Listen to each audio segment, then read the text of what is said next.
Now in this final video we are going to study the blood supply and nerve supply of the scalp.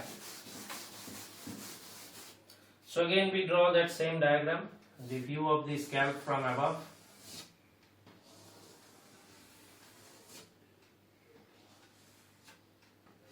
So this is anterior, posterior, right and left.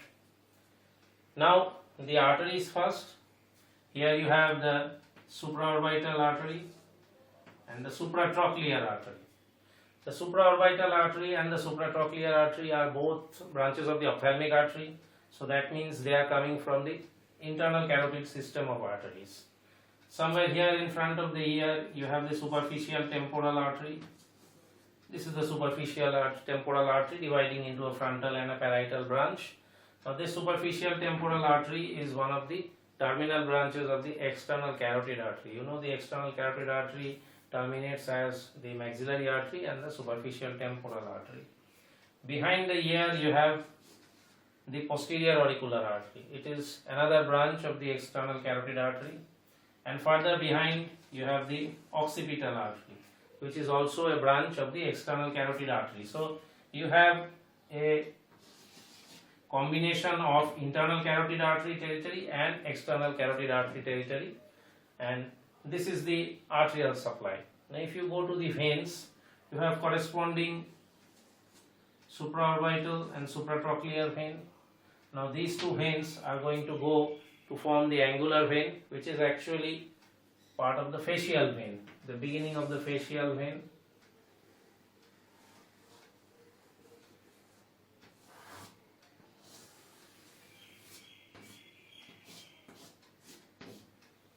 So you have the supratrochlear and supraorbital artery forming the facial vein. This is the facial vein then. And over here you have the superficial temporal artery and its corresponding vein. Superficial temporal artery and vein.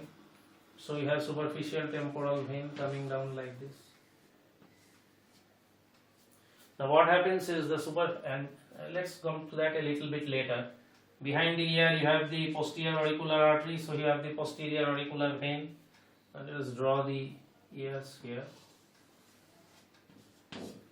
So you have the posterior auricular. Now what happens is the superficial temporal vein and the maxillary vein combine to form retromandibular vein, and that splits into an anterior division and a posterior division. So the superficial temporal vein and the maxillary vein combine to form a retromandibular vein, which splits into anterior division and a posterior division. The anterior divisions joins this facial vein to form common facial vein, which will drain into internal jugular vein, and the posterior division of the retromandibular vein will join with the posterior auricular vein to form the external jugular vein, which will drain into the subclavian vein. And finally you have the occipital vein accompanying the occipital artery, and this occipital vein will drain into the suboccipital venous sinus. So you are finished with the arteries and veins. Now we are left with the nerves. So you have a supratrochlear nerve and you have a supraorbital nerve. So the supraorbital and supratrochlear nerves, they are coming from the trigeminal nerve. You know the trigeminal nerve has got ophthalmic, maxillary and mandibular, three divisions. So these are from the ophthalmic division of the trigeminal nerve. Apart from that you have from here a zygomatico-temporal nerve. This zygomatico-temporal nerve is also coming from the trigeminal nerve, but it is coming from the maxillary division of the trigeminal nerve. Then you have the auriculotemporal nerve from here. This auriculotemporal nerve is also part of the trigeminal nerve, but it is coming from the mandibular division of the trigeminal nerve. And apart from that you have the temporal branch of the facial nerve. Now this temporal branch of the facial nerve was supplying the frontal bellies of the occipitofrontalis, and it supplies the auricularis anterior and superior, small muscles attached to the auricle. Now of these nerves over here, 1, 2, 3, 4, 5, only the temporal branch of the facial nerve in the scalp is motor nerve. All the others are sensory nerves. So behind the ear again you have the great auricular nerve, and you have the lesser occipital nerve, greater occipital nerve, and the third occipital nerve.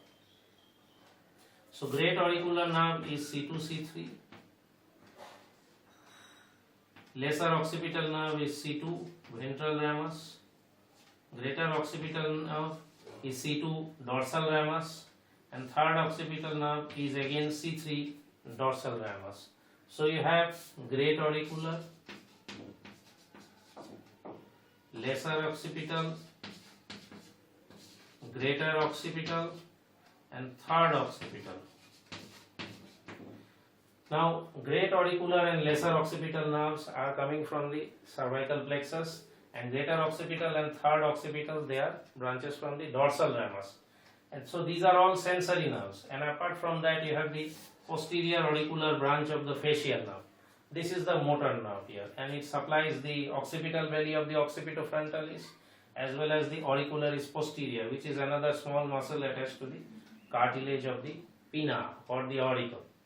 Now we are left with the lymphatic drainage. Now the lymphatics in the anterior part of the scalp, they drain into the preauricular lymph nodes over here, and in the posterior part of the scalp they drain into the postauricular or mastoid lymph nodes, from where again the lymphatics drain into the deep cervical lymph nodes. So this, I think, is all that we have to discuss about the scalp. Now you cannot teach everything in an online class. So if you have further questions, you will put them to me on WhatsApp. Thank you.